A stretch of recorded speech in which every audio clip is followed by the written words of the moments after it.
Assalamualaikum warahmatullahi wabarakatuh.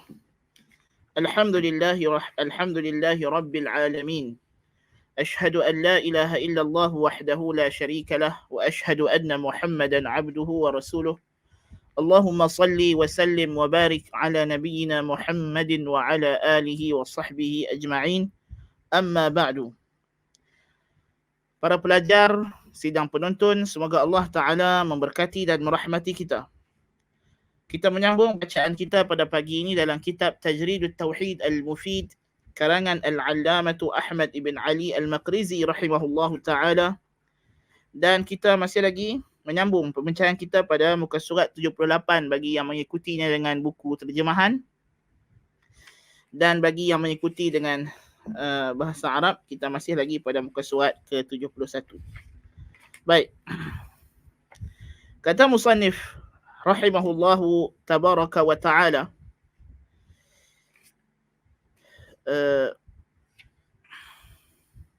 setelah mana dia menceritakan kepada kita bahawa syirik adalah perbuatan yang terkandung padanya, hakikatnya adalah tidak menghormati atau tidak mengagungkan Allah Subhanahu wa ta'ala seperti yang selayaknya bagi Allah Subhanahu wa ta'ala. Wa ma qadarullaha haqqa qadrih. Tidaklah mereka itu mengagungkan Allah seperti yang selayaknya untuk Allah Subhanahu wa ta'ala itu diagungkan.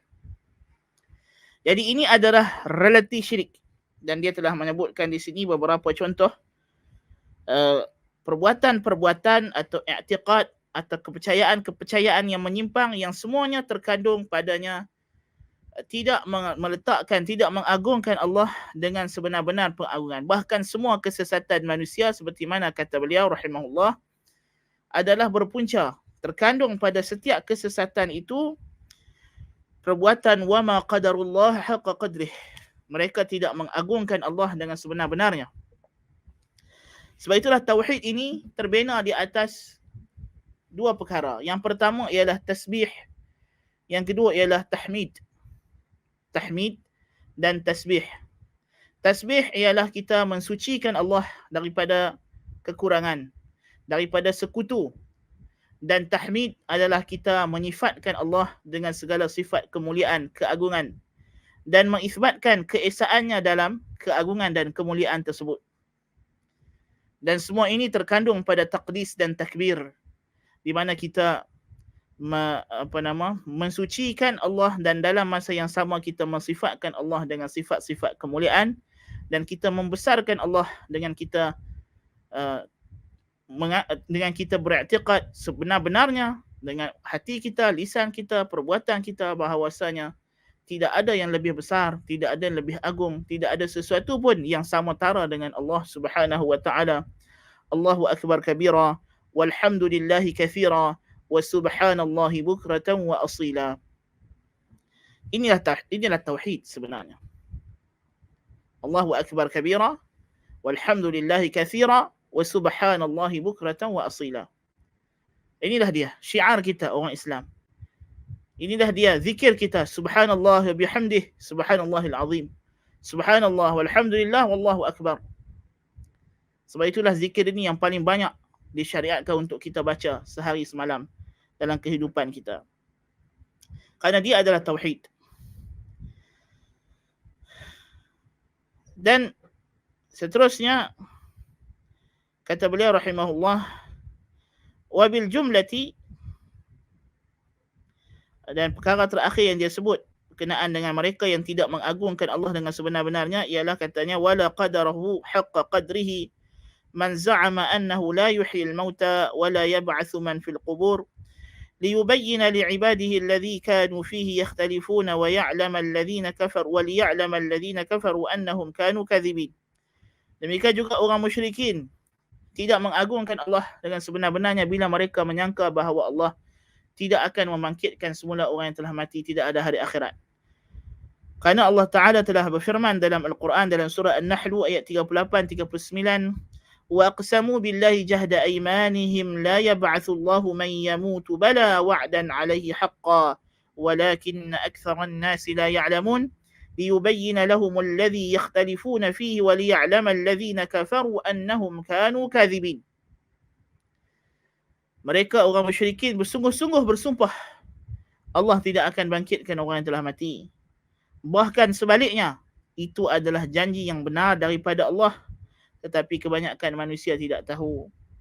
Supaya hikmahnya berlaku kiamat itu dijelaskan kepada mereka, untuk Allah menjelaskan kepada mereka perkara yang mereka berselisih. Supaya nyatalah siapakah yang hak, siapakah ahli yang hak di dunia ini. Yang taat mendapat ganjarannya, yang derhaka mendapat habuannya, mendapat azabnya. Ya. Dan supaya orang kafir itu tahu bahawa mereka lah sebenarnya yang pendusta, mereka lah sebenarnya yang salah, yang silap, dan orang berimanlah yang benar. Kerana kalau kita menafikan kewujudan hari kiamat, kita telah mencela dan mencemuh kebijaksanaan Allah Subhanahu wa taala. Kita telah mencemuh hikmah Allah Subhanahu wa taala, kerana tidak mungkin Allah Subhanahu wa taala menjadikan alam ini sia-sia.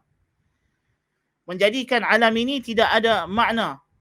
Dengan hanya semata-mata dia suruh itu, suruh ini, larang itu, larang ini, tiba-tiba semua itu tidak ada ganjarannya. Orang yang mukmin mati dalam keadaan dizalimi, tidak ada yang menuntut haknya. Yang buat zalim terus berkuasa, itu tidak mungkin Allah Ta'ala dengan kebijaksanaannya akan biarkan perkara tersebut. Maka pastilah bila kita tengok alam ini, tidak semua orang yang dizalimi dapat haknya. Tidak semua orang yang zalim itu berakhir dengan tragedi kehidupannya. Maka kita pasti bahawa nanti di sana ada hari yang Allah Ta'ala akan tegakkan keadilan yang benar-benar adil, yang tidak ada sedikit pun kezaliman, dan yang berhak untuk diazab akan mendapat azab yang sebenar-benar azab, yang tidak ada sedikit pun keringanan. Allahu akbar kabira, walhamdulillahi katsira, wa subhanallahi bukratan wa asila.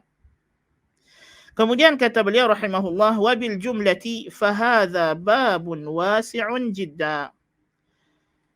Secara umumnya, secara kasarnya, bab ini adalah luas. Apa yang beliau bawa semua ni adalah ringkasan daripada apa yang beliau ringkaskan daripada kitab Ad-Da' wa Dawa' Ibn Qayyim rahimahullah ta'ala, yang kita juga telah bincangkan petikan-petikan ni semua masa kita bincangkan dalam kelas hari Selasa dalam kitab Ad-Da' wa Dawa'. Wa bil jumlati fa hadha babun wasi'un. Ini adalah bab yang begitu luas. Wal maqsudu anna kulla man 'abada ma'allahi ghairahu fa innahu 'abada syaitana. Dan maksudnya yang kita kena faham, kaedah seterusnya untuk menetapkan bahawa syirik ini adalah memang perkara yang buruk, jelek, yang tidak mungkin Allah Ta'ala akan suruh mana-mana manusia untuk melakukannya, yang tak mungkin Allah akan syariatkan kepada mana-mana Rasul untuk membenarkan syirik, tak mungkin, ialah kaedah bahawa kullu man abada ghairallah fahuwa abidun lisyaitan. Kaedah kita di sini Allah Ta'ala sebut dalam Al-Quran satu kaedah bahawa sesiapa pun yang menyembah selain Allah, tak kira apa yang dia sembah, nabi ke, malaikat ke, jin ke, kayu ke, batu ke, apa pun sembahan selain Allah yang disembah, maka penyembahnya pada hakikatnya fil haqiqati ya'budu syaitan. Sebenarnya dia menyembah syaitan. Yang disembah ialah syaitan. Qala ta'ala, Alam a'had ilaikum ya bani Adam an la ta'budu syaitan innahu lakum aduwwun mubin wa an a'buduni hadha siratun mustaqim. Dalam surah Yasin, Allah Ta'ala dah kata, Alam a'had ilaikum ya bani Adam. Bukankah aku telah ambil satu janji dengan kamu, wahai anak-anak Adam, alla ta'budu syaitan, supaya kamu jangan menyembah syaitan. Innahu lakum aduwwun mubin. Sesungguhnya syaitan itu musuh kamu yang paling jelas, yang paling nyata, yang paling terang. Wa ani'buduni, dan hendaklah kamu sembah aku sahaja. Hadza siratun mustaqim. Inilah jalan yang lurus. Sedangkan syaitan itu walaqad adalla minkum jibillan katsira. Syaitan telah menyesatkan banyak generasi manusia. Allahu akbar kabir. Kenapa menyembah syaitan? Menyembah syaitan di sini, kata beliau, kita baca dalam perkataan dia. Fama abada ahadun ahadan min bani Adam kainan man kana illa waqa'at ibadatuhu lisyaitan. Tidak ada sesiapa pun daripada manusia yang menyembah selain Allah, apapun yang dia sembah, hakikatnya sembahannya itu, ibadatnya itu adalah untuk syaitan, adalah penyembahan kepada syaitan. فيستمتع العابد بالمعبود في حصول غرضه ويستمتع المعبود بالعابد في تعظيمه له. Sebelum kita terangkan perkataan ini, kita nak bagi tahu. Kenapa dikatakan orang yang menyembah selain Allah menyembah syaitan, sedangkan dia mungkin memusuhi syaitan? Ya, kalau kita tengok orang Kristian, adakah mereka suka dan cinta syaitan? Na'udzubillah, mereka begitu memusuhi syaitan. Mereka begitu menentang syaitan. Ya, tetapi hakikatnya mereka menyembah syaitan. Orang Yahudi begitu memusuhi syaitan, tetapi hakikatnya mereka menyembah syaitan. Bahkan manusia semuanya, majoriti manusia dalam alam ni tahu syaitan adalah makhluk jahat. Syaitan adalah sumber kejahatan, syirirah. Ya, Allahul Musta'an. Tetapi hakikatnya bila mereka melakukan syirik, siapa yang menyeru kepada syirik? Siapa yang telah mewaswaskan kepada mereka maksiat dan syirik? Jawapannya adalah syaitan. Maka penyembahan syaitan di sini ada dua kategori. Kategori yang pertama, penyembahan syaitan dengan makna am. Iaitulah kerana walaupun yang disembah itu mungkin nabi, mungkin wali, mungkin malaikah yang dianggap oleh si penyembah, tetapi yang menyuruh dia sembah perkara tersebut adalah syaitan. Maka hakikatnya yang dia taat dengan penuh kecintaan, dengan penuh pengharapan, dengan penuh ketakutan ialah syaitan. Bila dia i'tiqad bahawa kalau dia tak sembah wali ni, dia tak sembah kubur sekian, maka dia akan dapat bencana. Kalau dia sembah kubur sekian, dia akan dapat kebaikan. Daripada siapa rasa takut dan harap itu datang? Daripada bisikan syaitan. Maka hakikatnya yang dia bertawakal padanya adalah syaitan.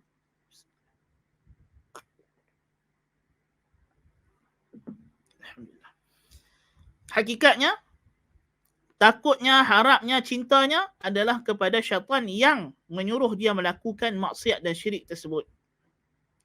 So ini makna yang pertama, makna secara am. Makna khas ada dua segi. Yang pertama, memang kadang-kadang orang yang menyembah selain Allah, menyembah berhala dan sebagainya, memang syaitan menjelma kepada dia dan menyamar. Kononnya jadi wali, kononnya jadi nabi, kononnya jadi malaikat, yang mereka namakan sebagai rijalul ghaib lah. Mereka kata itu adalah malaikat lah, mereka kata dewa lah. Ya. Sebenarnya syaitan, seperti Nabi SAW melarang kita orang Islam salat pada waktu matahari sedang terbit dan ketika matahari sedang terbenam, kerana itu adalah waktu di mana para penyembah matahari sujud kepada matahari. Dan Nabi kata matahari itu terbit dan terbenam di antara dua tanduk syaitan. Kerana syaitan memang dia berdiri di depan matahari yang sedang terbit dan terbenam itu supaya bila penyembah matahari sujud, sujud kepada dia. Seperti juga yang berlaku kepada orang musyrikin, kadang-kadang mereka dengar suara atau berhala mereka tiba-tiba boleh bercakap, ada suara keluar bunyi ketika mereka berdoa minta hajat kepada berhala tersebut. Memang syaitan masuk meresap ke dalam patung berhala mereka. Ya. So ini maknanya memang hakikatnya syaitan kadang-kadang dia memang suka kalau orang sujud dekat dia, orang merintih, merayu dekat dia. Na'udzubillahi min zalik. Seperti yang berlaku kepada pendeta yang di zaman Bani Israel. Ya. Dia dia seorang pendeta, seorang rahib, seorang monk. Ya. Kemudian ada 3 saudara nak pergi berjihad. Dan mereka ada seorang adik perempuan. Lalu mereka kata, kepada siapa kita nak tinggal adik perempuan kita ni? Siapa nak tolong tengok, tolong jaga? Lalu mereka pun kata, kita tinggal dekat dia dekat monk ataupun rahib tadi. Dia rahib tu kata tak apalah, hampa letak dia dekat rumah, depan rumah aku, supaya aku senang nak jaga dia, nak hantar dia makan dan sebagainya. Jadi hari-hari dia hantar makan, dia letak makan depan pintu, dia tinggal. Kemudian syaitan hasut dia sedikit demi sedikit, sampai dah akhirnya dia berzina dan mengandung perempuan tersebut. Na'udzubillahi min zalik. Bila dah lahir anak, syaitan bisikkan kepada dia, kalau nanti abang-abang dia balik macam mana, habislah engkau orang yang dulunya dikenali sebagai orang yang takwa, orang yang ahli ibadat. Malulah engkau kalau mereka dapat tahu kau telah berzina dengan adik mereka sampai mengandung, beranak dan sebagainya. Bunuhlah budak ini. Jadi dia pun pergi bunuh budak tu, anak zina dia tu dia bunuh. Kemudian syaitan kata, engkau ingat perempuan ni takkan cerita dekat abang-abang dia apa yang kau buat, dahlah kau bunuh anak dia. Akhirnya dia bunuh perempuan tu, dia korek lubang, tanam dekat dalam rumah, dalam pintu. Di sebalik pintu itu dia buat lubang besar. Dia tutup, tinggal di situ. Ataupun dia masuk letak di bawah rumah. Bila abang-abang dia balik, dia beritahulah adik hampa dah meninggal apa semua. Dia tunjuklah kubur yang bukan betul lah.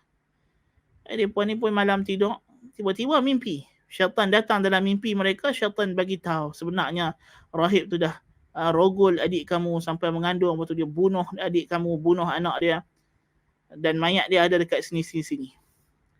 Bila bangkit esok pagi, dia pun heran, mimpi sama 3 orang. Tapi yang 2 lagi macam tak apa nak percaya. Takkanlah mereka kata ni orang baik, orang soleh. Jadi yang ketiga tu kata, aku tak beli, aku nak pergi tengok betul tak ada tempat yang macam kita mimpi tu.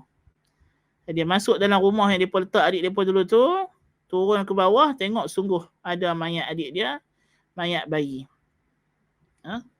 Jadi akhirnya ditangkaplah si pendeta ini, nak dihukum bunuh dan disalib, diikat, ditambat. Datang syaitan kata, kalau kamu nak lepas, akulah yang selama ni hasut dan goda kamu. Syaitan menjelma depan dia. Syaitan kata, akulah yang duk hasut dan goda kamu. Kalau kamu nak lepas, kalau kamu nak aku tolong kamu daripada keadaan kamu ini, aku selamatkan kamu, sekarang kau tunduk, sujud kepada aku. Dia nak sujud penuh tak boleh, tapi syaitan suruh tunduk. Maka bila dia tunduk, syaitan pun tinggal dia, dan dia pun dicabut nyawa oleh Allah Ta'ala, mati dalam keadaan kufur. Na'udzubillahi min zalik. Kita tengok syaitan dia suruh orang sujud kat dia. So ini berlaku kepada mereka yang menyembah berhala.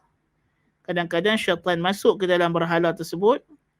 Dan Syekhul Islam Ibn Taimiyah rahimahullah banyak cerita bagaimana orang yang menyembah wali-wali ni, dia pun nampak wali tu datang, tolong dia sebenarnya. Dia pun panggil tok wali manakah dalam keadaan susah, tiba-tiba tengok wali tu mai, tolong mereka sungguh. Hakikatnya yang datang itu ialah syaitan, adalah jin yang menjelma supaya mereka terus percaya dengan syirik mereka dan mereka terus beramal dengan syirik tersebut. Itu yang pertama. Yang kedua, bentuk khas yang kedua ialah memang ada manusia yang begitu jijik, yang begitu bodoh. Memang mereka menyembah syaitan. Memang mereka tahu tu syaitan dan memang mereka menyembah syaitan. Mereka namakan diri mereka sebagai ubadus syaitan atau abadatus syayatin. Dan ini wujud seperti ahli sihir, tok dukun, tok bomoh, orang yang membela, jin, saka. Mereka ni memang berteman, bersahabat dengan syaitan dan mereka tahu itu adalah syaitan. Dan memang mereka menyembah syaitan. Mereka buat upacara-upacara memuja jin dan syaitan. Dan juga seperti dalam masyarakat sekarang ini, di barat, wujudnya golongan yang disebut sebagai penyembah syaitan, abadatus syayatin. Mereka ini makan darah dan sebagainya, na'udzubillah min zalik. Kerana kita tahu syaitan, makanan jin yang kafir ialah bangkai. Bangkai haiwan.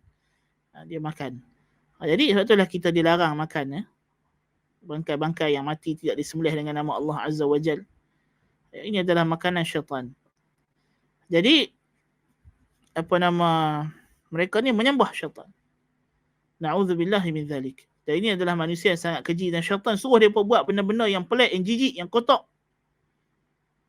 Mutalabbisun bin najasat. Buat benda-benda yang penuh jijik dan kotor, hidup dengan najis. Benda-benda yang tak elok Na'udzubillah min zalik. Yang mereka buat kerana mereka telah terpengaruh. So inilah bentuk-bentuk penyembahan yang dikatakan kenapa orang yang menyembah selain Allah itu menyembah syaitan. Sama ada dengan makna am yang kita sebut awal tadi atau dengan makna khas, dan makna khas ada dua cara, ada dua bentuk. Sama ada syaitan itu menjelma dalam sembahan-sembahan mereka, lalu mereka ingat sembahan mereka yang bercakap dengan mereka. Rupanya sebenarnya yang bercakap tu syaitan. Atau memang ada orang yang memang sembah setan sungguh seperti ahli sihir dan agama penyembah syaitan. Na'udzubillah min zalik. Dia kata fayastamti'u al-'abidu bil ma'bud fi husuli gharadihi. Maka orang yang menyembah akan berseronok-seronok dengan yang disembah untuk memperolehi manfaat yang dia kehendaki. Wa yastamti'u al-ma'budu bil 'abidi fi ta'zimihi lahu wa isyrakihi ma'allah ta'ala. Manakala setan yang disembah pula akan rasa seronok dengan perbuatan manusia, mengagungkan dia, menyembah dia, menyekutukan dia dengan Allah. Wa dhalika ghayatu ridha syaitan. Dan itulah kemuncak ridha syaitan, orang buat syirik kepada Allah. Setan suka orang buat syirik sebab dia tahu bila buat syirik orang ni nanti akan diazab Allah dalam neraka, masuk neraka dengan dia, jadi teman dia. ولهذا قال تعالى يوم يحشرهم جميعا يا معشر الجن قد استكثرتم من الإنس. Sebab itu Allah Ta'ala sebut dalam surah dalam Al-Quran Al-Karim, وَيَوْمَ يَحْشُرُهُمْ جَمِيعًا يَا مَعْشَرَ الْجِنِّ قَدْ اسْتَكْثَرْتُمْ مِنَ الْإِنسِ. Dalam surah Al-An'am Ta'ala kata, wahai, dan pada hari kami himpunkan mereka di padang mahsyar, dikatakan kepada jin, wahai jin, kamu telah banyak mempengaruhi manusia, ai min irwaihim wa idlalihim, dengan menyesatkan mereka. Wa qala, dan Ta'ala kata, wa qala awliya'uhum minal insi rabbana istamta'a ba'duna bi ba'din wa balaghna ajalana alladhi ajjalta lana. قال النار مثواكم خالدين فيها إلا ما شاء الله إن ربك حكيم عليم. Dan berkatalah penyembah-penyembah mereka daripada kalangan manusia, wahai Tuhan kami, kami sama-sama telah mengambil manfaat satu sama lain dan telah sampailah ajal kami yang telah Engkau tetapkan. Kata Allah, nerakalah tempat kembali kamu semua, kekal di dalamnya, kecuali apa yang Allah Ta'ala kehendaki. Sesungguhnya Tuhanmu maha bijaksana lagi maha mengetahui. Jadi, punca orang buat syirik, kenapa mereka menyembah syaitan? Tidak lain tidak bukan untuk memperolehi manfaat. Memperolehi manfaat duniawi yang sementara. Itulah. Ya, ada orang menyembah syaitan sebab dia nak pakai susuk, nak bagi nampak cantik, nak bagi nampak muda selalu. Ada orang nak jadi kebai. Dia sembah syaitan.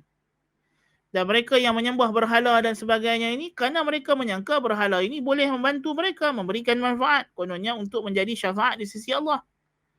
Wa ya'buduna min dunillahi ma la yadurruhum wa la yanfa'uhum wa yaquluna haula'i syufa'auna 'inda Allah. Alasan mereka, inilah dia.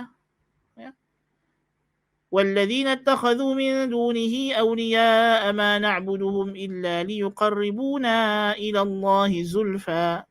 Ingat, sembahan-sembahan yang mereka sembah itu boleh menjadi perantara antara mereka dengan Allah Azza wa Jalla.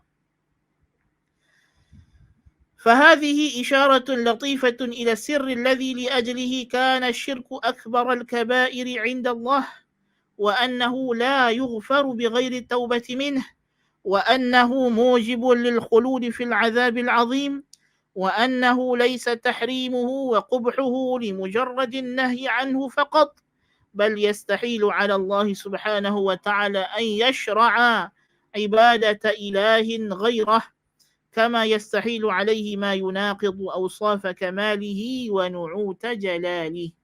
Inilah dia di antara rahsia kenapa syirik itu adalah dosa besar yang paling besar yang tidak diampunkan melainkan dengan taubat. Dan sebab itulah mustahil Allah Ta'ala mensyariatkan syirik. kerana ia berlawanan dengan sifat kemuliaan dan keagungan Allah, berlawanan dengan sifat ketuhanan Allah itu sendiri. Jadi syirik bukan terlarang semata-mata sebab Allah larang, tetapi dia memang dilarang kerana dia memang benda yang jelek dan Allah Ta'ala tidak melarang melainkan benda yang jelek dan kotor. وَيُحِلُّ لَهُمُ الطَّيِّبَاتِ وَيُحِلُّ لَهُمُ الطَّيِّبَاتِ وَيُحَرِّمُ عَلَيْهِمُ الْخَبَائِثِ. Tugas Nabi kata Allah Azza wa Jal, dan dia menghalalkan untuk mereka yang baik-baik dan mengharamkan kepada mereka yang keji-keji. Apa yang Allah haramkan, apa yang Allah larang, tidak lain tidak bukan kerana dia memang benda yang jijik, yang keji, yang jelek, yang kotor. Yang memang sesat, yang memang tidak logik, tidak masuk akal. Syirik benda yang tak masuk akal, benda yang tak logik, tapi manusia buat. Bukan kerana mereka gila. Manusia ni untuk dia buat benda-benda yang kita anggap tidak waras, tidak perlu untuk dia gila. Ya. Tetapi orang gila memang buat benda yang tak waras. Tetapi orang yang waras pun selalu buat benda yang tak waras. Bukan kerana mereka tidak ada akal, tetapi akal mereka tersilap. Sebab itulah orang yang ada akal, bila akal tersilap, ketidakwarasan mereka kadang-kadang lebih teruk dan hina daripada orang yang memang tak ada akal terus. Subhanallah. Orang gila, kita duk tengok orang gila kat tengah jalan. Dia nak lintas jalan, dia pandang kiri kanan, dia takut kereta langgar dia. Orang yang tak gila, tetapi sebab dah tidak waras, sanggup terjun bangunan, bunuh diri. Na'udzubillahi min zalik. Berapa banyak kita pernah tengok orang gila panjat bangunan terjun. Dia nak lintas jalan pun dia tengok kiri kanan. Sedangkan dia tak ada akal, dia gila. Gila maknanya otak dia memang dah tak boleh function, dah rosak.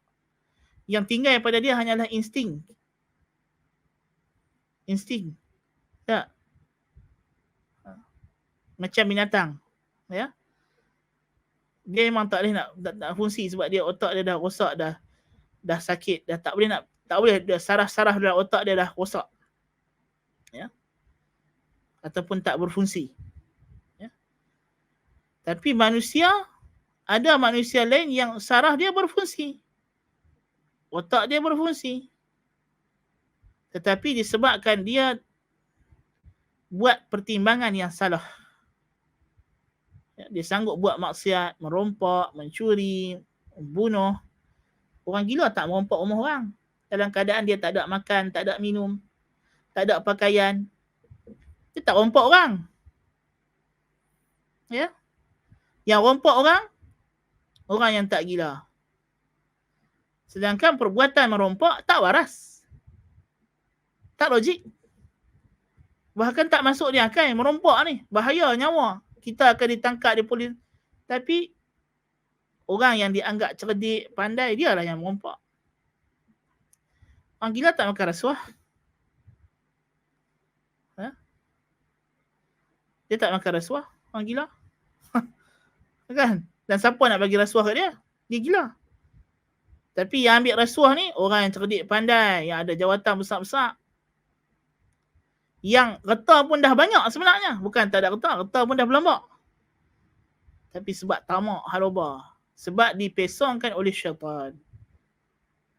Sebab itulah Allah Ta'ala kata, وَلَقَدْ ذَرَأْنَا لِجَهَنَّمَ كَثِيرًا مِنَ الْجِنِّ وَالْإِنسِ لَهُمْ قُلُوبٌ لَا يَفْقَهُونَ بِهَا وَلَهُمْ أَعْيُنٌ لَا يُبْصِرُونَ بِهَا وَلَهُمْ آذَانٌ لَا يَسْمَعُونَ بِهَا أُولَئِكَ كَالْأَنْعَامِ بَلْ هُمْ أَضَلُّ أُولَئِكَ هُمُ الْغَافِلُونَ. Kami telah ciptakan untuk Jahannam itu banyak manusia, jin dan manusia. Mereka ada jantung hati, mereka ada akal fikiran, tapi mereka tidak menggunakannya untuk berfikir. Mereka ada mata, tapi mereka tak guna untuk melihat ayat-ayat Allah. Mereka ada pendengaran, tidak guna untuk mendengar ayat-ayat Allah. Mereka itu seperti binatang ternakan, bahkan lebih teruk lagi. Ya, sebab binatang memang tak ada akal. Dia ada insting, gharizah. Tapi dia tak ada akal. Ya. Dia tak boleh nak fikir benda yang tidak ada di depan dia. Apa maksud tidak ada akal? Akal ni apa fungsi dia? Akal fungsi dia adalah untuk memahami benda yang tidak ada di depan kita. Memahami benda ghaib. Sebab itulah ciri-ciri berakal ialah beriman dengan benda ghaib.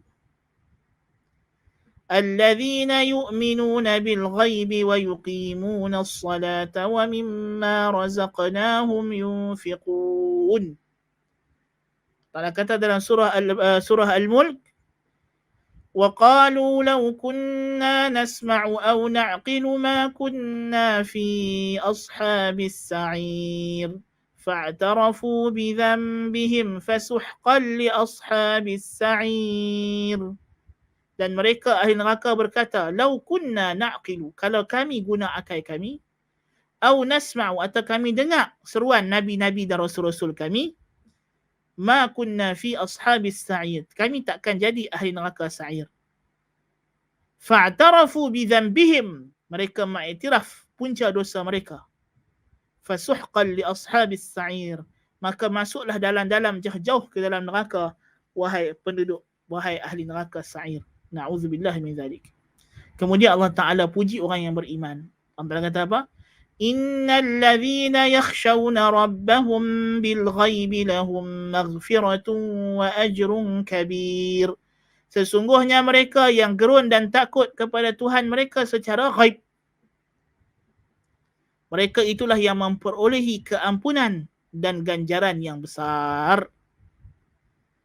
Maknanya orang beriman dia berakal. Apa makna berakal? Yakhshawna rabbahum bil ghaib. Mereka takut Tuhan mereka secara ghaib. Mereka boleh rasa benda yang tidak nampak di depan mereka, yang tidak hadir pada panca indera mereka, tetapi mereka beriman. Mereka percaya di sebalik apa yang mereka capai dengan panca indera mereka. Orang gila, binatang yang tak ada akal, dia tak boleh benda ni. Orang gila mana ada? Hari ni teringin macam nak makan ayam KFC lah. Hari ni teringin, dia tak ada. Apa yang apa yang melintas itulah yang dia kebah. Sampah lah. Apa orang bagi itulah dia makan. Dia tak ada keinginan macam esok nak buat apa, esok nak pergi mana. Tak ada. Dia jalan ikut suka hati dia. Macam binatang lah. Cuma binatang nampak orang rumput, dia ragut. Dia kan kira pokok orang ke, orang letak pagar ke, orang buah tanda ke, dia tak kira. Kan? Dia nampak macam benda tu bahaya, dia tak berani pergi. Walaupun sebenarnya itu benda yang baik untuk dia. Dia tak tahu. Dia tak ada fikir. Tak ada tiba-tiba lembu kata, saya nak makan rumput jenama ni lah tuan. Tak ada. Dia tak ada fikir. Tiba-tiba kucing yang kita duk bagi makan friskies tu, tiba-tiba dia kata, oh tak maulah friskies. Nak apa, makanan jenama lain. Dia tak ada fikir. Apa yang kita tuang dalam mangkuk dia, itulah dia balun. Dia tak ada akal. Dia ada insting saja. Dia ada gharizah. Tapi orang yang waras, orang yang ada akal, dia boleh fikir. Tengok orang yang depression, dia ada akal. Oh, dia boleh fikir cara nak bunuh diri. Macam mana? Kadang-kadang bunuh diri tu dengan cara yang rumit tu. Kena sumbat exhaust kereta, tutup tingkap, lepas tu duduk dalam tu, tahan mati. Kan? Orang gila tak boleh buat gitu. Dia tak boleh fikir. Dia boleh fikir. Dia pandai pula rancang. Kan? Naik bangunan, cari bangunan mana. Kan? Dia bukan gila, dia tahu. Tapi sebab syaitan telah memesongkan pemikirannya. Syaitan telah selewengkan pemikirannya. Seperti juga orang yang sembah berhala, orang yang sembah kubur, orang yang sembah selain Allah Ta'ala. Seperti juga orang yang buat maksiat. Seperti juga orang yang tidak menyembah Tuhan, orang yang ateis. Tak ada akal. Bukan tak ada akal macam orang gila. Tapi mereka tak guna akal dengan cara yang betul. Mereka tak guna akal dengan cara yang sebenarnya, cara yang betul. Allahu akbar kabira walhamdulillahi katsira wa subhanallahi bukratan wa asila. Sebab itulah mereka ini tidak ada uzur pada mereka. Tidak ada uzur pada mereka. Allahul musta'an. Sebab mereka sendiri yang salah guna akal mereka. Ya, salah guna akal mereka. Sebab itu dia kata orang yang kita tengok orang ateis. Orang ateis dalil dia ada akal sebab dia boleh rancang apa dia nak buat esok hari. Dia nak tidur, esok dia nak pergi kerja. Pukul berapa? Pukul 8. Dia boleh set jam. Pukul 7.30 bangkit. Pukul 6 pagi bangkit. Ya, dia rancang. Esok lepas balik kerja nak pergi apa, nak beli apa, nak makan apa. Dia boleh rancang. Itu mana dia ada akal. Dan dia sedang beriman dengan benda ghaib. Benda yang tak ada depan mata dia. Dia boleh percaya esok dia akan bangkit dan pergi kerja. Sedangkan benda tu tak jadi lagi. Benda ghaib. Tiba-tiba bila kita suruh beriman dengan Allah, beriman dengan Rasul, beriman dengan hari akhirat, dia kata saya tak percaya melainkan benda yang ada di depan saya. Bohong. Dia percaya banyak benda yang tak ada depan dia hari-hari. Ya. Hari-hari dia percaya benda yang tak wujud depan dia. Dan dia hidup dengan benda tersebut. Dia duduk merancang masa depan dia lagi 10 tahun kena buat apa. Ya. Dia boleh rancang benda tu. Allahul musta'an. Ya. Dan orang orang etis ni sampai ke tahap mereka rancang bila mereka nak mati bunuh diri. Na'udzubillah min zalik. Jadi itu mana dia ada akal lah, dia boleh fikir. Tapi bila mereka dia tak beriman dengan Allah Ta'ala kerana dia tak guna akal dia dengan betul. Kalau dia guna akal dia secara betul, seperti mana dia duk guna akal dia tiap-tiap hari untuk kehidupan dunia dia, maka dia akan beriman dengan Allah dan Rasul dan hari akhirat. Tapi punca dia pasal apa? Pasal dia tidak menggunakan akal itu dengan cara yang betul, cara yang sahih. Sebab itulah kita kata dia sebenarnya ada akal tapi tak guna akal. Lahum qulubun la ya'qiluna biha. Mereka ada akal. Tuhan kata lahum qulub ada tapi la ya'qiluna biha. Wa qalu law kunna nasma'u, kalau kami mendengar. Dia ada pendengaran tapi dia tak guna pendengaran tersebut. Au na'qilu, atau kami berakal, kami berfikir menggunakan akal. ومثل الذين كفروا كمثل الذي ينعق بما لا يسمع إلا دعاء ونداء صم بكم عمي فهم لا يعقلون. Bukan sebab dia tak ada mata, bukan tak ada mulut, tapi pasal dia tak guna nikmat yang Tuhan bagi itu dengan betul. Pada benda yang sepatutnya, yang selayaknya, mereka tak guna kepada perkara-perkara tersebut yang selayaknya, yang sepatutnya. Sebab itulah mereka dikatakan tidak berakal oleh Allah Subhanahu wa taala. Ya. Orang yang menyembah selain Allah Taala, sembah orang mati. Berakalkah orang yang sembah orang mati? Tak berakal sebenarnya, tak logik, tak waras. Pasal apa dia sembah? Pasal syubhat yang dibawa oleh syaitan. Syaitan bisik dekat dia, gini. Datanglah macam-macam. Dia pula rasa dia logik, dia buat benda logik. Yang duk sembah selain Allah Ta'ala ni bukan orang bodoh, mereka ni ahli falsafah. Kan? Ada pula filosofi mereka, sebab apa kita sembah orang mati, pasal apa tak sembah orang hidup. Ada pula sebab-sebab dia boleh buat, dia boleh bagi kepada kita reason. Dia reasoning dengan kita tentang kenapa dia menyembah. Contoh Khomeini dalam buku dia Kashful Asrar. Dia bagi reason kenapa sembah orang mati bukan orang hidup. Pasal dia kata bila orang mati, ruh dia telah berpisah dengan jasad dan dia ni orang yang salih. Maka ruh dia telah naik dekat dengan Tuhan. Berbanding orang yang hidup yang di bumi. Tu dia. Dia pandai bagi alasan. Na'udzubillahi min zalik.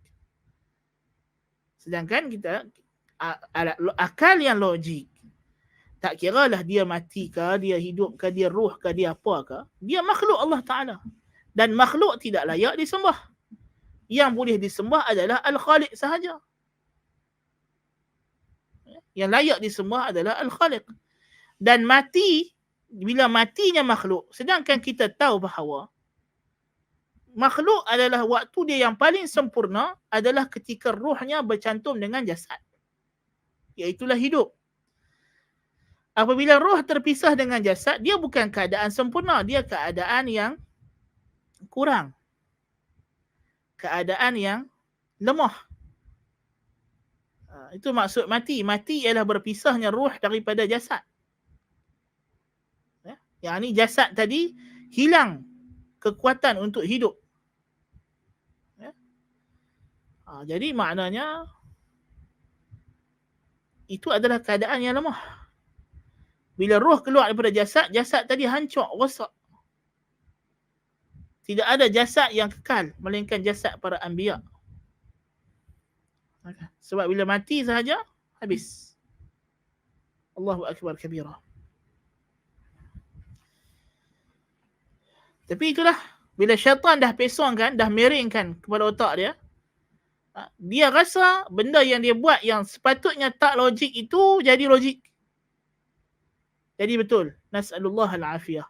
Jadi hakikatnya, poin dia kita nak bagi tahu, syirik ni memang benda yang tak logik. Benda yang tidak betul.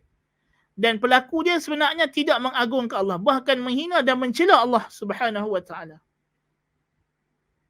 Sebab itu Allah Ta'ala kata, syatamani ibnu Adam, wa ma yanbaghilah.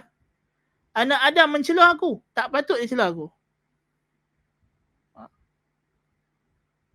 Apa makna mencela? Dia pun kata aku ada anak.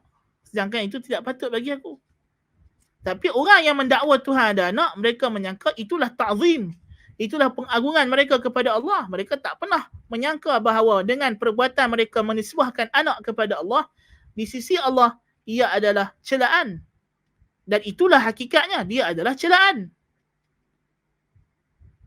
Di antara kebijaksanaan para ulama Islam dalam berdebat dengan orang Yahudi Nasrani, dia sampai saja ke tempat padri-padri yang dia nak berdebat tu, soalan pertama dia tanya, apa khabar? Semua sihat? Anak isteri sihat? Dia kata. Dia tanya padri-padri, padri kan kahwin juga ada anak. Subhanallah, macam mana kau tanya kami ni ada anak? Kan? Padri-padri ni kata. Macam mana kau kata kami ni tanya anak bini? Kami mana ada bini, mana ada anak. Sebab dalam ajaran Katolik, mempunyai isteri dan anak itu adalah kekurangan pada ubudiyah. Kan? Maksudnya tidak sempurna. Orang yang ada isteri anak ni bagi mereka ada hubungan dengan dunia. Jadi dia tidak akan masuk syurga yang sempurna. Jadi kata si ulama ni, subhanallah, kamu mensucikan diri kamu daripada anak dan isteri, lalu kamu nisbahkan anak dan isteri kepada Allah Jalla wa'ala. Na'udzubillahi min dhalik. Nampak? Orang musyrikin, tengok. Allah Ta'ala kata apa? Afara'aitumul lata wal uzza wa manata thalithata al-ukhra? Alakumul dhakaru wa lahul untha? Tilka idhan qismatun dhiza. Apakah kamu tidak melihat Lata dan Uzza dan Manah yang ketiganya? Nama-nama berhala orang musyrikin ni semua nama perempuan, nama inas. Lat, Uzza, Manah, semua nama betina belaka. Lepas tu Allah Ta'ala kata, wa in yad'una illa inathan wa in yad'una illa syaitanan marida la'anahumullah. Allah kata, tidaklah mereka menyembah melainkan betina-betina belaka. Dan tidaklah yang mereka sembah itu melainkan syaitan yang melampau. Laknat Allah kepada mereka. Allahu Akbar. Allah Ta'ala kata, afara'aitumul lata wal uzza wa manata thalithata al-ukhra? Alakumul dhakaru wa lahul untha? Patutkah kamu nak anak laki saja, kamu tak suka anak perempuan? Tiba-tiba kamu pibuh perempuan untuk Allah. Anak-anak perempuan Allah. Dia kata malaikat anak-anak perempuan Allah. وَجَعَلُوا الْمَلَائِكَةَ الَّذِينَ هُمْ عِبَادُ الرَّحْمَنِ إِنَاثًا. Mereka nisbahkan malaikat yang merupakan hamba-hamba Allah itu yang mulia sebagai perempuan-perempuan, betina-betina. Dia kata perempuan banatullah. Na'udzubillah. Malaikat adalah banatullah. anak perempuan Allah. Na'udzubillahi min zalik. Ta'ala Allahu an qawlihim 'uluwan kabira. Depa sendiri tak suka anak perempuan. Tilka idzan qismatun dhiza. Ini adalah pembahagian yang cukup tidak adil. Bukan makna kalau anda anak lelaki adil, tapi maknanya dahlah menyandarkan anak tu pun dah cukup jijik dan jelek. Kamu semata-mata kata Tuhan ada anak tu dah kotak dah. Dah terpeleak dah kepala otak. Tiba-tiba kamu pi tambah lagi anak perempuan pula. Lagilah tak kena. Sesat atas sesat, bongok atas bongok, bodoh atas bodoh. Allahul musta'an. Tapi nampak bukan sebab mereka tak ada akal. Jadi manusia, dia buat benda-benda yang paling bodoh dalam hidup dia, bukan ketika dia kehilangan akal, ketika dia rasa dia yang paling berakal. Nas'alullah al-afiyah. Kerana bila dia rasa macam itu, dia rasa yakin dengan akal dia sendiri, dia akan tidak bertawakal kepada Allah. Sebab itulah, keadaan yang paling selamat bagi manusia, yang paling aman bagi manusia adalah bila dia mengaku kelemahan dirinya dan dia sedar bahawa dia adalah punca segala kebodohan, punca segala kezaliman, seperti mana firman Allah Ta'ala, Inna aradna al-amanata ala as-samawati wal-ardi wal-jibala fa'abayna an yahmilnaha wa ashfaqna minha wa hamalaha al-insan innahu kana zaluman jahula. Manusianya zaluman jahula. Sangat zalim, sangat jahil. Kalau manusia sedar bahawa dirinya adalah punca kezaliman dan kesesatan dan kejahilan, kita makhluk, asal kita tidak ada. Kita tidak ada wujud, tidak ada ilmu, tidak ada adil, tidak ada rahmah. Kita tidak ada apa-apa. Kita hanya akan ada bila Allah yang bagi kepada kita. Kita hanya wujud bila diwujudkan oleh Allah. Kita hanya akan ada ilmu bila Allah yang ajarkan kepada kita ilmu. Wa 'allama Adam al-asma'a kullaha ar-Rahman 'allama al-Quran khalaqal insan 'allamahu al-bayan. Kita tidak ada ilmu melainkan Allah yang ajarkan kepada kita ilmu.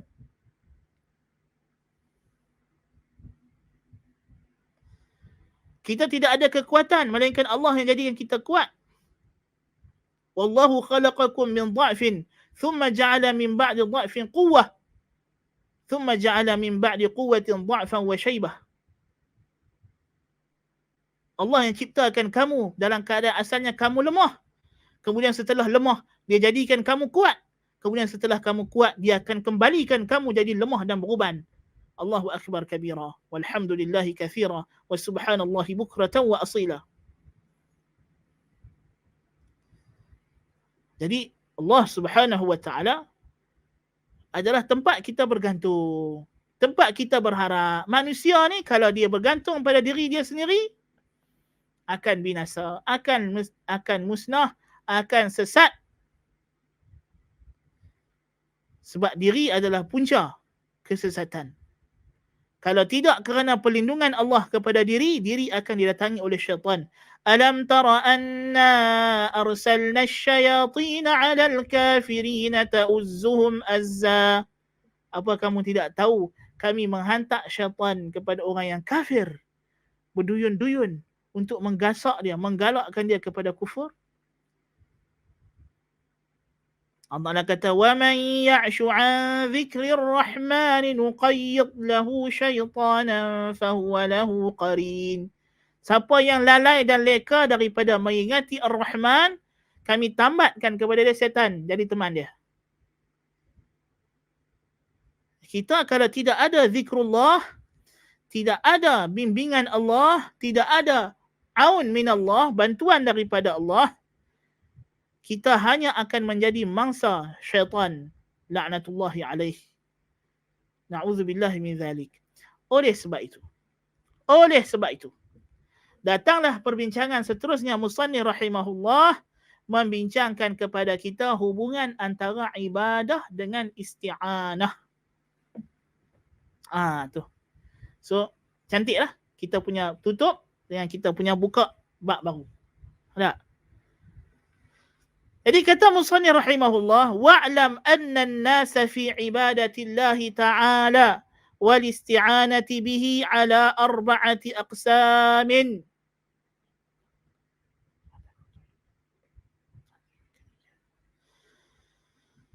Dan ketahuilah olehmu bahawasanya manusia itu dalam beribadat kepada Allah dan memohon pertolongan kepadanya ada 4 golongan.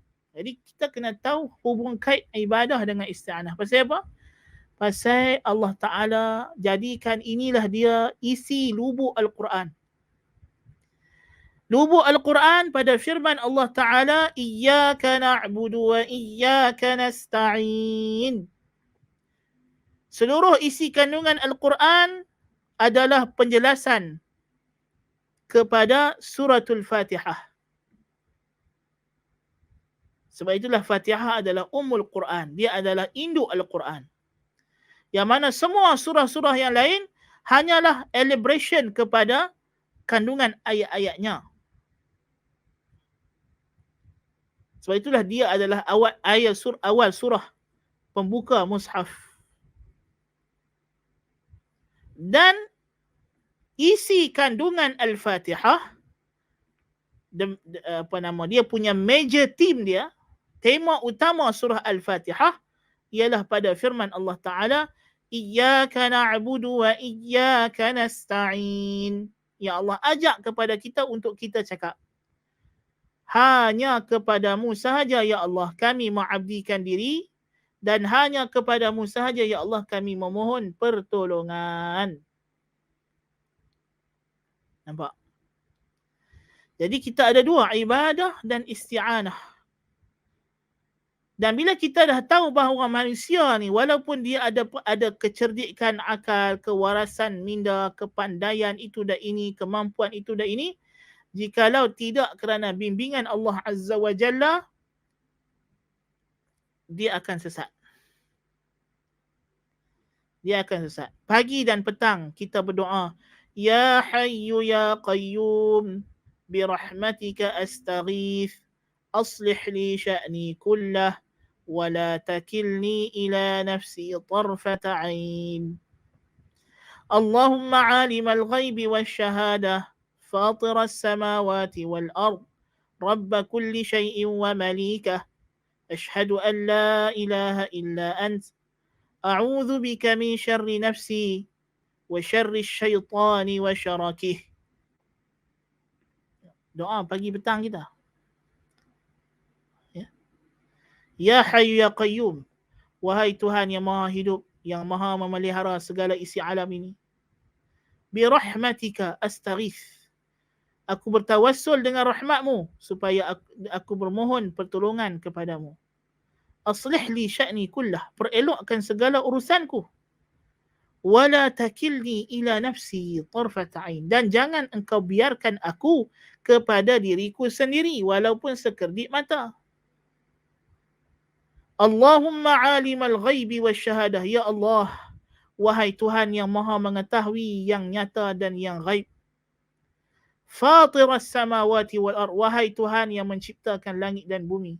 Alimal ghaib fatiras samawati wal ard, rabb kulli syai'in wa malikah, wahai Tuhan penjaga segala sesuatu dan pemilik segala sesuatu. Yang ada dalam alam ni semua dijaga dan dimiliki oleh Allah. Rabb kulli syai'in wa malikah. Ashhadu an la ilaha illa anta, aku bersaksi tidak ada sembahan yang patut aku sembah, yang tidak ada lagi yang layak untuk aku abdikan diri kepadanya kecuali kamu sahaja. A'udzu bika min syarri nafsi, aku berlindung kepadamu daripada keburukan, kejahatan diriku. Wa syarri syaitani wa syarakihi, dan aku berlindung kepadamu daripada kejahatan syaitan dan perangkap-perangkapnya.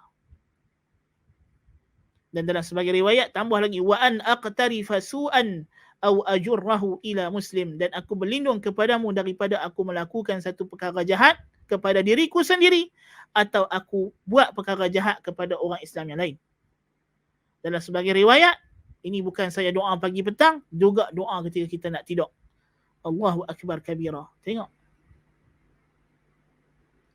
Kita disuruh untuk bersandar kepada Allah Ta'ala. La hawla wa la quwwata illa billah kanzun min kunuzil jannah. Nabi SAW beritahu kepada kita, la hawla wa la quwwata illa billah.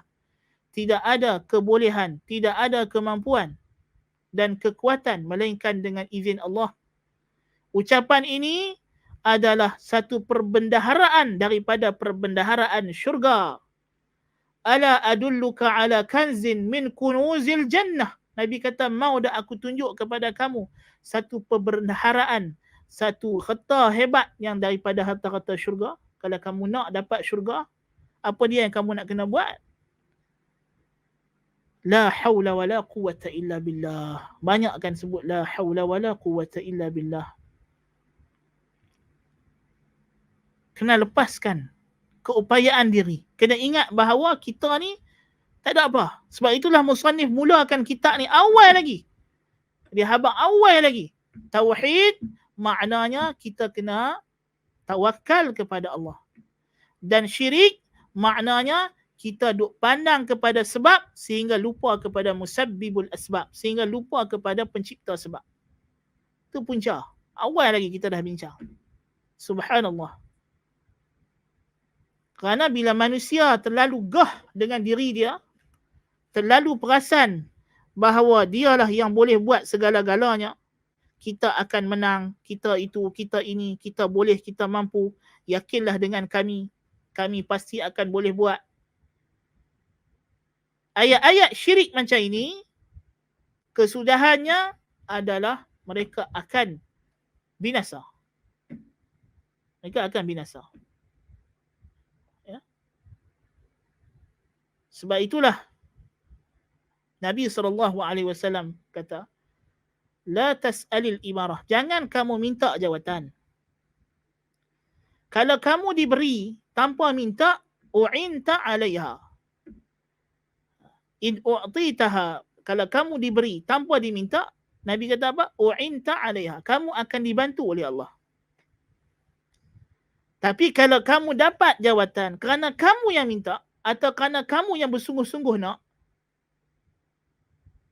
kamu akan dibiarkan kepada diri kamu sendiri. Allah takkan tolong. Pasal apa? Macam mana cara orang minta jawatan? Macam mana cara orang minta jawatan? Jangan lupa, kempen pilihan raya. Kami berjanji, kalau kami diberi kuasa, kami akan itu, kami akan ini, kami boleh buat itu, kami boleh. Tidak. Dia tak mungkin boleh dapat jawatan melainkan dengan dia takabbur. Dengan dia sombong dengan Allah Ta'ala dan bangga dengan diri dia dan mengangkat diri dia kepada kedudukan hampir-hampir seolah macam dialah Tuhan. Sebab itu tidak ada orang yang tamak akan jawatan dan kuasa melainkan dia akan jadi Fir'aun. Kesudahannya, dia akan cakap apa yang Fir'aun cakap. Walaupun mungkin bahasa lain, mungkin cara susun ayat lain, tapi makna dia adalah Ana Rabbukumul A'la. Kesudahan. Orang yang gila kuasa, gila pangkat, tamak harta, tamak kuasa, apapun bahasa yang dia cakap, panjang atau pendek ayat yang dia susun, macam mana lenggok bahasa yang dia cakap, makna dia balik kepada ayat Fir'aun. Ana Rabbukumul A'la. Akulah Tuhan kamu yang tertinggi, yang menjaga kamu, yang menentukan nasib kamu. Na'udzubillahi min zalik. Dan bila Fir'aun cakap saja ayat ini, inilah dia kemusnahan dia. Na'udzubillahi min zalik. فَأَخَذَهُ اللَّهُ نَكَالَ الْآخِرَةِ وَالْأُولَى. Allah azab dia atas ucapan dia ini. Bila dia menyangka dia adalah Tuhan yang menentukan nasib makhluk yang lain. Nas'alullah al-'afwa wal-'afiyah. Kok mana pun. Ya. Kalau dah dia gila kuasa, itulah kesudahan dia. Orang yang tamak harta, yang gila harta, kesudahan dia, kok mana pun dia akan cakap apa yang Qarun cakap. Innama utituhu ala ilmin indi. Sesungguhnya aku dapat segala harta kaya ini sebab kebijaksanaan dan kecerdikan aku.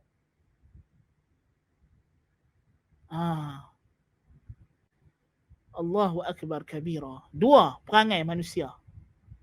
Dua perangai golongan yang menentang Tuhan Azza wa Jalla. Pemimpin, pemerintah yang diberi kuasa, perangai mereka perangai Fir'aun.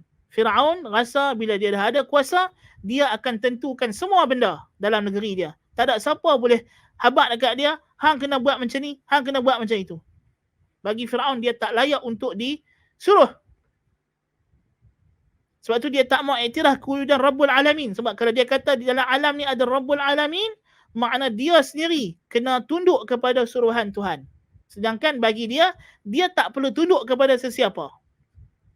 Semua orang kena tunduk kepada dia, dia tak payah tunduk kepada sesiapa. Dia buat peraturan dan tidak boleh ada orang lain yang buat peraturan untuk dia. Dia tak boleh terima benda tu. Jadi itulah kemuncak kemusnahan dan kesesatan orang yang berkuasa. Orang yang kaya, bila dia dah dapat harta yang banyak, dia rasa semua yang dia dapat ni adalah hak dia. Dia dapat tu pasal memang benda ni hak dia. Innama utituhu ala ilmin indi. Semua ni aku dapat sebab aku punya. Aku yang pandai cari. Kata, tidak ada kaitan dengan rezeki daripada Tuhan. Dia akan rasa macam itu. Itu kesudahan dia. Kalau dia tidak tawakal kepada Allah daripada awal, kemuncak dia akan jadi Qarun. Na'udzubillah min zalik. Dia akan jadi macam orang yang Tuhan cerita dalam surah Al-Kahfi, tuan kebun. وَدَخَلَ جَنَّتَهُ وَهُوَ ظَالِمٌ لِنَفْسِهِ قَالَ مَا أَظُنُّ أَن تَبِيدَ هَذِهِ أَبَدًا وَمَا أَظُنُّ السَّاعَةَ قَائِمَةً وَلَئِن رُدِدتُّ إِلَى رَبِّي لَأَجِدَنَّ خَيْرًا مِنْهَا مُنْقَلَبًا. Dia masuk ke dalam kebun dia tengok seronok buah-buah dia banyak. Dia kata apa? Ma azunnu an tabida hadhihi abada. Aku tak rasa kebun aku ni akan musnah. Dia rasa. Dia anggap ma azunnu wa ma azunnu sa'ata qa'imah, dan aku tak rasa ada kiamat. Na'udzubillah min zalik. Sebab dia sudah terpesona dengan kehidupan dunia. Dia tak mau, dia sayang dunia, dia tak mau tinggal dunia. Wala irruditu ila rabbi, dan kalaupun sungguh ada kiamat dan aku mati, la ajidanna khairan minha munqalaba. Tuhan pasti bagi aku lebih baik daripada ni. Oi. Pasal apa? Dia rasa dia dapat semua nikmat ni pasal ni memang dia punya. Tuhan kena bagi dekat dia. Kalau Tuhan dah bagi aku kaya di dunia, dia kena bagi aku kaya di akhirat. Pasal apa? Ni memang hak aku. Tuhan kena bagi dekat aku. Na'udzubillah min zalik. Ya? Na'udzubillah min zalik. Inilah kemuncak kesombongan manusia sebenarnya. Yang manusia tak perasan. Yang kita tak perasan naknya. Inilah dua dosa yang duk merosakkan alam selama ini. Takabbur adalah punca segala-galanya. Dan punca takabbur yang merupakan inti dan lubuk kepada syirik, seperti yang telah kita bincangkan sebelum ini, adalah kerana tidak ada tawakkul. Kerana tidak bersandar hati kepada Allah. Tidak mengiktiraf perhambaan diri kepada Allah.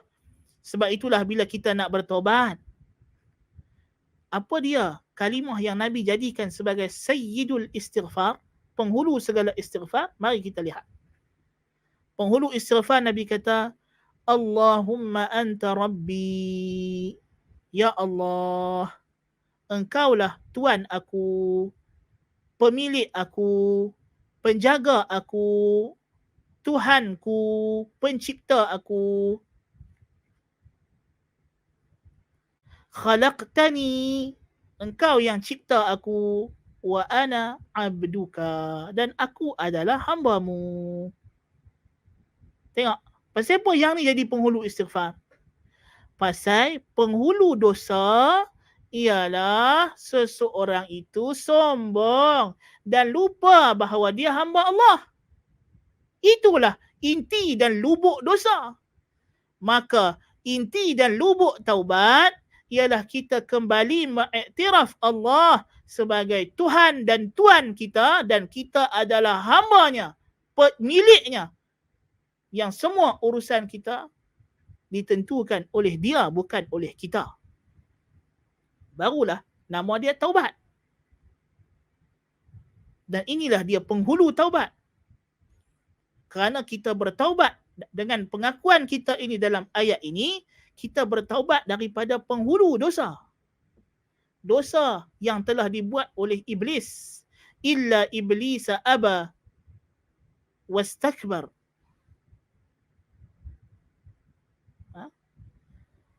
Dosa iblis apa dia? Iba dan istikbar. Enggan dan rasa besar diri. Khalaqtani min nar wa khalaqtahu min tin. Asjudu lima khalaqta tina? Hei Tuhan, patutkah engkau suruh aku sujud kepada benda yang kau cipta dari tanah, sedangkan aku kau cipta daripada api? Sombong.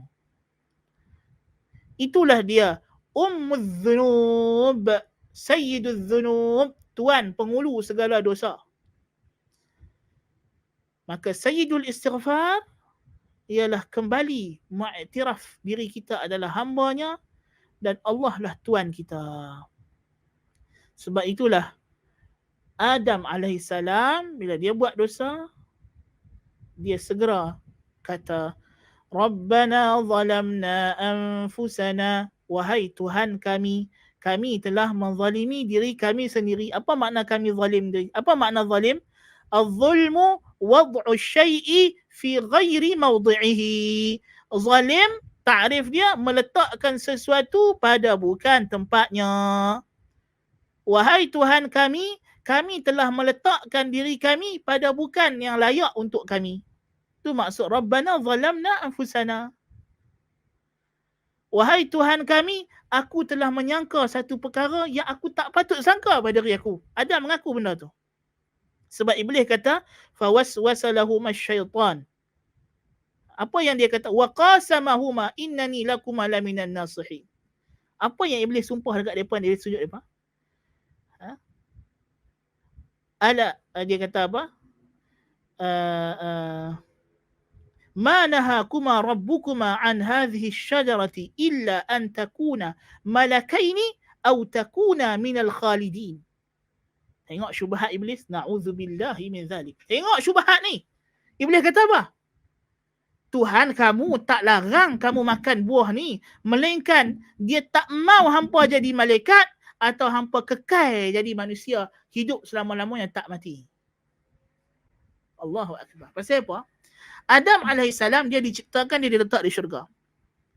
Tapi adakah Adam tidak tahu bahawa dia akan turun ke dunia? Tentulah tidak. Adam memang telah diberitahu oleh Allah bahawa dia diciptakan untuk di bumi. Bahawa dia akan diturunkan ke bumi. Dan inilah yang Adam takut. Nak keluar daripada syurga, nak tinggal segala nikmat yang indah-indah ini. Aku akan diturunkan oleh Allah Ta'ala ke satu tempat yang aku pun tak tahu macam mana lagi. Jadi dia duk risau benda tu. Jadi syaitan tahu. Ini dia. Hak ni Adam duk risau ni. Jadi dia pun habaq ke Adam. Ma nahakuma rabbukuma. Tuhan kamu tak larang kamu makan buah ni. Illa an takuna malakaini au takuna minal khalidin. Sebab buah ni lah satu-satunya jalan yang mana kalau kau makan, hang dah tak boleh turun ke dunia. Hang kena kekal dalam syurga. So, tengok setan dia pandai trik. Dia pergi tipu Adam. Takkanlah sebenarnya, kalau otak yang logik, takkanlah buah ni nak boleh halang kehendak Tuhan. Dia tak logik. The logical fact is the divine will cannot be stopped by only eating one fruit. Mana mungkin kehendak Tuhan yang maha berkuasa, aku boleh halang kehendak Tuhan dengan aku makan buah ni? Logik ke? Tak logik langsung. Tak logik. Tapi syaitan, fawaswasa lahum syaitan. Syaitan telah waswaskan, telah kacau bilaukan pemikiran Adam AS. dan Hawa.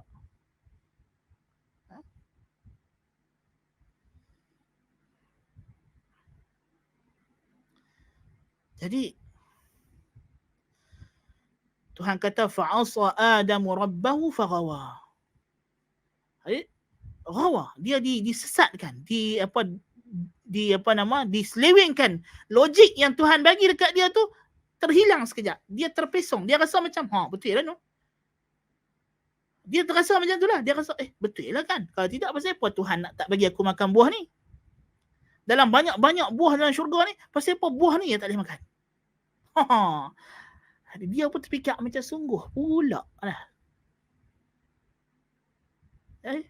Jadi bila setan buat alasan tu, yang mana alasan tu sebenarnya kalau dia fikir kali kedua tak logik, dia boleh kata mengarut apa setan.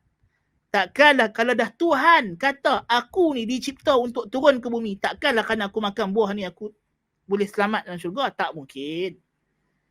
Sepatutnya macam tu lah. Kita boleh balas kepada setan macam tu lah. Tapi pasal ni duk takut ni, nak turun bumi tak mau ni, nak duduk dalam syurga nak kekal ni. Kan?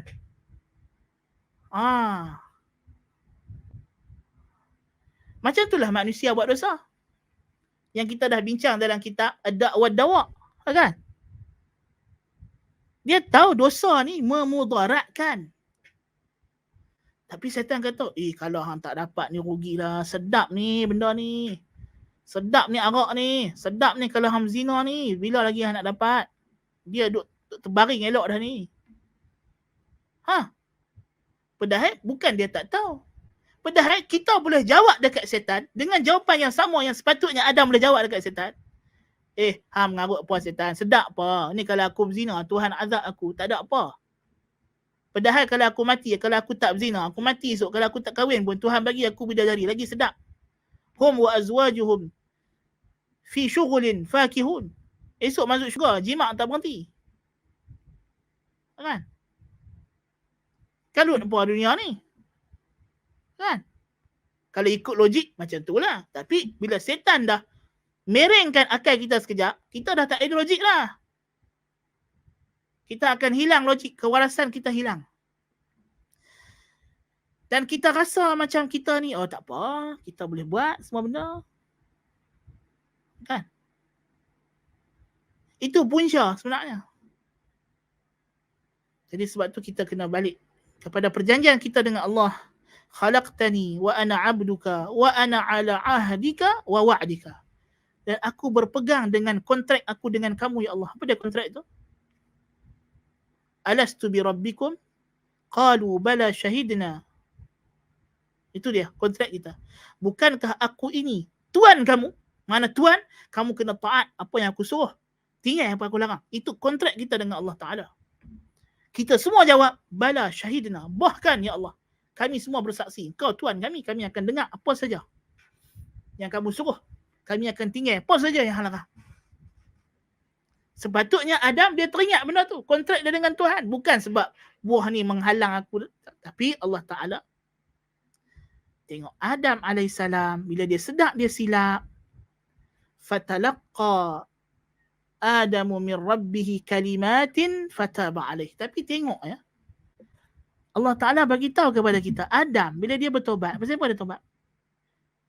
Fatalaqqa min rabbihi kalimat. Tuhan yang ajak dia kalimat itu. Bila Adam AS sedar dia silap. Dia kembali kepada Allah. Maka Allah bimbing dia kepada taubat. Allah tak bawa dia kepada azab. Allah bimbing dia kepada taubat. Maka Tuhan ajak Adam untuk cakap, Rabbana zalamna anfusana. Wahai Tuhan kami telah zalim diri kami. Kami telah letakkan diri kami pada tempat yang tak sepatutnya. Wa illam taghfir lana wa tarhamna. Kalau tidak kerana kamu yang lepaskan kami daripada hukuman dan kamu yang belah kasihan kepada kami, lanakunanna minal khasirin. Kami pasti jadi orang yang rugi. Kami tidak ada apa ya Allah. Yang kami ada hanyalah keampunanmu, rahmatmu saja. Kalau kami tak ada dua benda ni, kami memang habis. Jahanam, binasa, rosak, musnah. Hidup kami, kebahagiaan kami bergantung kepada kamu sahaja ya Allah. Diri kami sendiri tak ada apa. Diri kami hanyalah punca kepada kesedihan, keburukan. Ya. Tengok, bila Adam mengaku benda ini, Allah Ta'ala ampunkan dosa Adam. Allah turunkan Adam ke bumi sebagai makhluk yang mulia, sebagai Nabi. Qulna hbitu minha jami'a fa imma ya'tiyannakum minni huda faman tabi'a hudaya fala khawfun 'alaihim wala hum yahzanun. Allahu akbar. Adam turun ke bumi sebagai makhluk yang mulia. Dia turun dengan penuh keistimewaan daripada Allah Ta'ala. Turun diiringi para malaikat. Turun untuk mengabdikan dirinya kepada Allah, untuk beribadat kepada Allah Subhanahu wa Ta'ala. Wa idh qala rabbuka lil malaikati inni ja'ilun fil ardi khalifah. Ya Dawud inna ja'alnaka khalifatan fil ard. Fahkum bainan nasi bima apa nak kata apa? Dalam ayat yang lain kata kepada Nabi Daud, wahai Daud, kami telah jadikan kamu khalifah di muka bumi. Tujuannya apa? Allah kata untuk kamu tegakkan hukum Allah Ta'ala. Maka demikianlah tugas Adam. Tugas Adam untuk turun ke bumi dan menegakkan hukum Allah di bumi, menjadi hamba Allah dan memakmurkan bumi dengan perhambaan kepada Allah Ta'ala.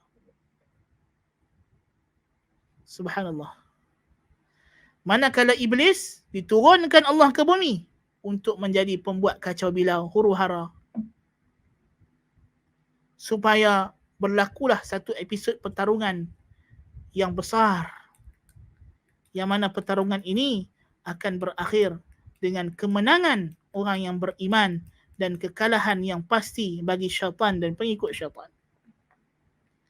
Punca dia semua balik, poin dia kita cerita balik kepada bila kita lupa daratan, lupa siapa kita. Sebenarnya kita ni siapa? Okay. Jadi sebab itulah ibadah tidak boleh berpisah daripada isti'anah. Tak boleh berpisah daripada memohon pertolongan kepada Allah Ta'ala. Ya Mu'adh, inni uhibbuka. Nabi kata kepada Mu'adh, ini hadis nama dia Musalsal bil Mahabbah. Hadis yang bertali arus dengan perkataan aku cinta kepadamu. Nabi kata kepada Mu'adh, ya Mu'adh, inni uhibbuka. Hai Mu'adh, aku cintakan kamu. La tada'anna dubura kulli salatin Allahumma a'inni ala dhikrika wa syukrika wa husni ibadatik. Jangan kamu tinggal di penghujung salatmu. Sama ada kita nak kata penghujung di sini sebelum salam pun boleh, makna dia. Dan ini lebih tepat insya-Allah. Atau kita nak kata lepas salam, selepas zikir pun boleh. Mana-mana satu. Tapi kalau kita baca dua-dua lagi baguslah. Apa dia Nabi ajak dia? Jangan kamu tinggal di penghujung salat kamu. Allahumma a'inni, ya Allah bantulah aku, tolonglah aku, ala zikrika, untuk mengingati kamu, wa syukrika, untuk bersyukur kepada kamu, wa husni ibadatika, dan untuk aku membuat perhambaan diriku yang terbaik untuk kamu. Untuk benda ini, yang mana tiga benda ni adalah kunci kebahagiaan. Zikrullah, syukrullah, husnul ibadati lillah. Ingat Allah, syukur kepada Allah, dan ihsan dalam ibadah kepada Allah. Bersungguh-sungguh an ta'budallaha ka'annaka tarahu fa in lam takun tarahu fa innahu yarak. Ini dia husnul ibadatika, husni ibadatika. Ya Allah, aku tak boleh dapat ihsan ini melainkan dengan bantuan kamu. Tolong aku ya Allah, untuk aku ingat kamu, untuk aku syukur kepada kamu, dan supaya aku boleh sampai kepada maqam ihsan dalam beribadat kepada kamu. Kena minta tolong kepada Allah Ta'ala. Kalau Allah tak tolong, kita tak dapat.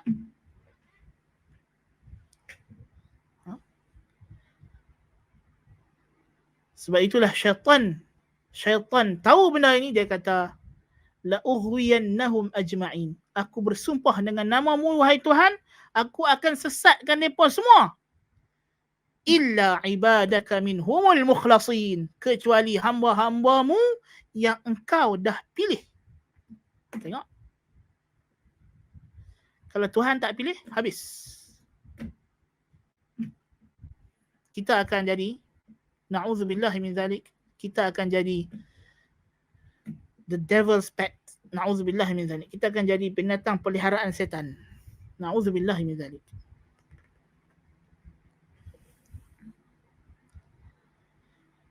Kita akan jadi the devil's slave.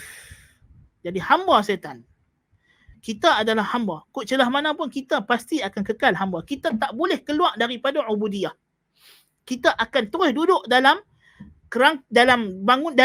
kubah ubudiyah ini. Kita adalah, perhambaan itu adalah kita. Kita ini hamba. Tetapi hamba kepada siapa? Kita boleh pilih. Tuhan bagi pilih. Nak jadi hamba aku atau hamba musuh aku, hamba setan. Alam a'had ilaikum ya bani Adam alla ta'budu syaitan. Innahu lakum aduwwun mubin wa an i'buduni. Tuhan kata, aku dah ambil janji, jangan jadi hamba setan, jadi hamba aku. Itu janji kita dengan Allah. Kita tak ada pilihan. Kita tak mungkin tak boleh jadi hamba. Kita tetap hamba kot mana pun. Sebab kita makhluk. Jadi rasa untuk memperhambakan diri itu akan terus kekal, tersemat dalam jiwa kita. Sebab itu adalah intisari kita. Itu adalah lubuk kita. Kita ini hamba. Kita nak memperhambakan diri kita kepada sesuatu. Kalau kita tidak hambakan diri kita kepada Allah, kita akan hambakan diri kita kepada setan. Tidak ada pilihan yang ketiga. Jadi yang berbaki hanya satu pilihan yang betul. Iaitulah memperhambakan diri kepada Allah dan menjadi musuh syaitan. Wallahu ta'ala alam bis-shawab. Naktafi bihadzal qadar. Semoga Allah Ta'ala memberkati apa yang kita bincangkan. Wassallallahu nabiyina Muhammad wa ala alihi wa sahbihi wa baraka wa sallam. Ada soalan tak? Tak ada. Khair insyaAllah. قل قولي هذا وأستغفر الله العظيم لي ولكم سبحانك اللهم بحمدك أشهد أن لا إله إلا أنت أستغفرك وأتوب إليك والسلام عليكم ورحمة الله وبركاته.